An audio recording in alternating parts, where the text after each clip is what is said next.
جس طرح سے بھی دین کی دعوت دنیا میں پھیلا سکتے ہیں، تفسیر قرآن کے ذریعے ہو، واعظ و نصیحت کے ذریعے ہو، تو ان کو چاہیے کہ اس دعوت میں اپنا حصہ ڈالیں، کیونکہ یہ پیغمبروں والا کام ہے اور اس کی فضیلت سب سے زیادہ۔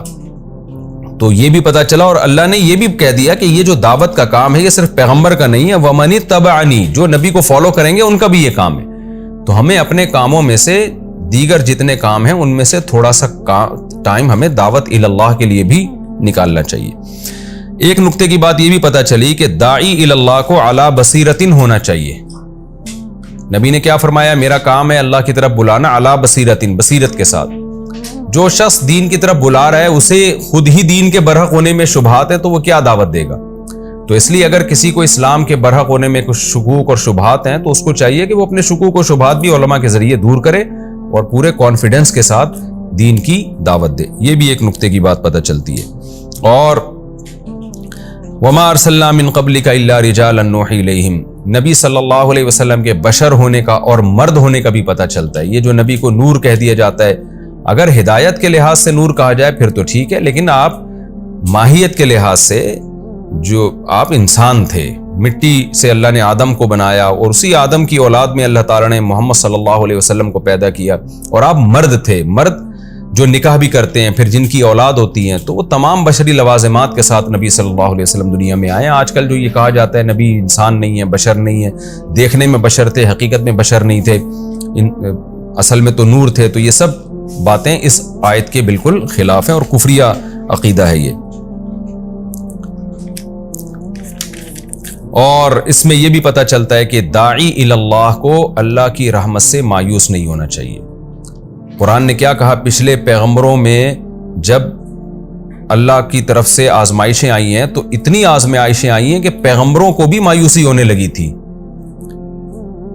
کہ شاید آخرت میں اللہ سزا دے، دنیا میں دے ہی نہ سزا۔ اور جو اللہ نے ہم سے مدد کا وعدہ کیا ہے، مایوسی کا مطلب یہ نہیں ہے کہ پیغمبر واقعی مایوس ہو گئے، وہ تو ظاہر ہے کفر ہے، پیغمبر کفر کیسے کر سکتے ہیں؟ علماء نے اس کا مفہوم یہ بیان کیا ہے کہ پیغمبروں سے جب اللہ نے وعدہ کیا نا تو پیغمبر یہ سمجھنے لگے کہ یہ وعدہ فلاں ٹائم میں پورا ہو جائے گا کیونکہ اس میں ہماری آزمائش بہت زیادہ ہو چکی ہوگی، لیکن اللہ نے اس کو اور زیادہ ڈیلے کیا۔ تو اس سے پیغمبروں میں مایوسی پیدا ہونے لگی کہ شاید ایسا تو نہیں ہے کہ اللہ تعالیٰ کہیں یہ جو اللہ نے ہم سے وعدہ کیا کہ ہماری مدد ہوگی تو اس سے آخرت کی مدد مراد ہے اور دنیا میں ہمارے لیے آزمائشیں ہی مقدر ہیں۔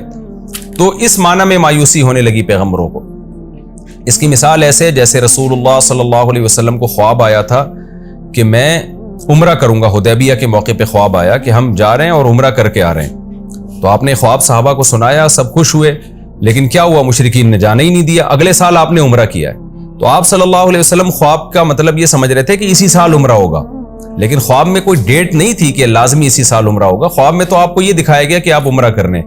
تو یہ والی اجتہادی خطا پیغمبروں سے بھی ہو سکتی ہے کہ وہ یہ سمجھ رہے تھے کہ ابھی ہوگا، لیکن بعد میں اگلے سال ہوا تو پتہ چلا کہ بھائی یہ اس سال مقدر نہیں ہے۔ تو پیغمبر بھی اللہ کے بارے میں یہ سمجھنے لگے کہ اللہ نے جو مدد کا وعدہ کیا ہے تو بس یہ اتنی آزمائشوں کے بعد آ جائے گی، وہ اس وقت نہیں آئی۔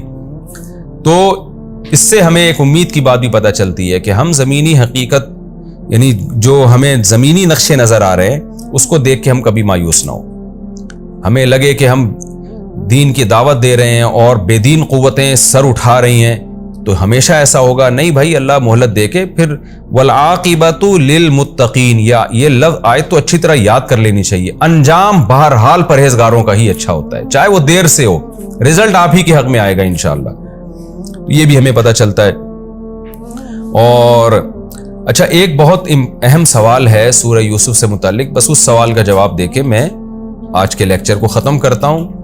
وہ یہ ہے کہ یہ بہت زیادہ سوال اٹھایا گیا ہے علماء کی طرف سے بھی، اس کا جواب بھی دیا گیا ہے کہ یعقوب علیہ السلام کو جو یوسف علیہ السلام سے اس قدر محبت تھی کہ ساری زندگی غم بھولے ہی نہیں، وَبِيَضَّتْ عَيْنَاهُ مِنَ الْحُزْنِ، اور اس غم کی وجہ سے بینائی چلی گئی۔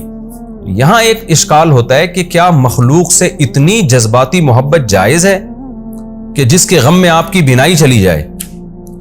نارملی تو یہی بتایا جاتا ہے نا کہ اس مخلوق سے آپ اعتدال سے محبت کریں، اعتدال سے۔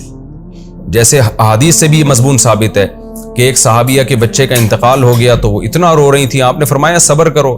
خود نبی صلی اللہ علیہ وسلم کے ساتھ بھی ایسے واقعات ہوئے، آپ کی نواسی کا انتقال ہوا، آپ کی آنکھ سے آنسو نکلے، پھر آپ نے صبر کیا۔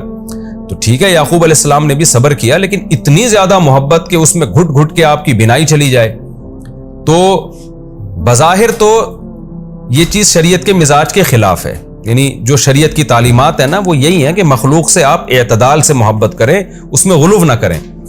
سوال پیدا ہوتا ہے یعقوب علیہ السلام تو اللہ کے پیغمبر تھے، تو ان کے ساتھ ایسا کیوں ہوا؟ اس کا جواب اچھی طرح سمجھیں. دیکھیں، ایک عام آدمی جب اولاد سے بے پناہ محبت کرتا ہے تو اکثر اس کی بنا ٹھیک نہیں ہوتی، اس کی بیس ٹھیک نہیں ہوتی. وہ بیس کیا ٹھیک نہیں ہوتی؟ وہ دنیا کی وجہ سے محبت کر رہا ہوتا ہے. تبھی تو آپ دیکھیں نا، جو بچے زیادہ کما کے کھلا رہے ہوتے ہیں ماں باپ کو ان سے محبت زیادہ ہوتی ہے، جو کم کما رہے ہوتے ہیں ان سے محبت کم ہوتی ہے. تو یہ بیس ہی غلط ہے.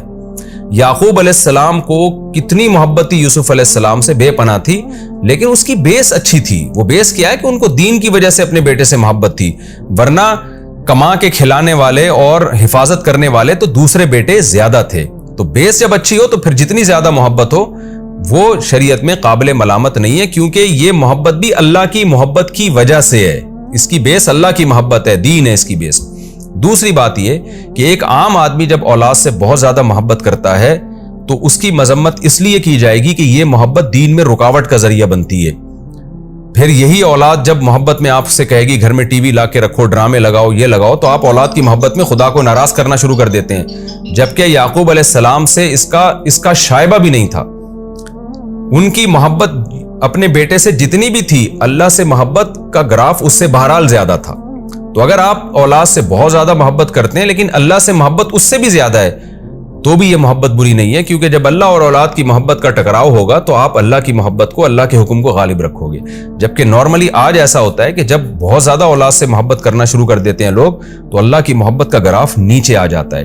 تو ایسا حوصلہ کسی میں ہو جیسا یعقوب علیہ السلام میں تھا کہ بہت زیادہ محبت تھی بیٹے سے، اولاد سے، لیکن اللہ کی محبت اس سے بھی زیادہ تھی نا، تبھی تو اتنا عرصہ صبر کیا انہوں نے. تو پھر اولاد کی محبت جتنی بھی ہو یہ شریعت میں ناپسندیدہ نہیں ہے. یہ ہماری سورہ یوسف الحمدللہ کمپلیٹ ہوئی، اور اب ہم انشاءاللہ اگلے ایپیسوڈ میں سورہ رات شروع کریں گے، اور سورہ رات کا پہلا رکوع شروع کریں گے اور 12ویں پارے کا 7واں رکوع. اللہ تعالی ہمیں اس سورہ یوسف میں جو اسباق تھے ان کو سمجھنے کی اور انہی اسباق کو سامنے رکھ کر اللہ ہمیں زندگی گزارنے کی توفیق عطا فرمائے، اور اللہ ہمیں مصیبتوں سے دور رکھے. کہ ہم یوں دعا نہ مانگیں کہ اللہ ہمیں مصیبتیں دے اور پھر صبر کی توفیق دے، نہ نہ نہ نہ، ہم تو کمزور لوگ ہیں. اللہ ہمیں مصیبتوں سے دور رکھے، بلکہ اللہ ہمیں خوشیاں دے اور اس پر اللہ ہمیں شکر کی توفیق دے. دعا اللہ سے یہی مانگنی چاہیے. اور بالفرض کوئی مصیبت مقدر ہے تو اللہ ہمیں صبر کی توفیق دے، جیسے ہمیں ان واقعات سے پتہ چلتا ہے کہ اہل اللہ صبر کیا کرتے تھے.